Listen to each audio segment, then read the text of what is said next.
Please subscribe my channel and press the bell icon.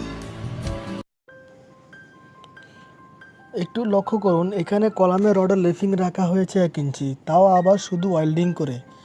যে কোনো ভাইব্রেশনের কারণে এই লেফিং এর জোড়া ছুটে যেতে পারে। স্বল্প দৈর্ঘ্যের এই ওয়েল্ডিং করা লেফিংটি যে কোনো মুহূর্তে শেয়ার ফেল করে মারাত্মক ক্ষতির সম্মুখীন হতে পারে।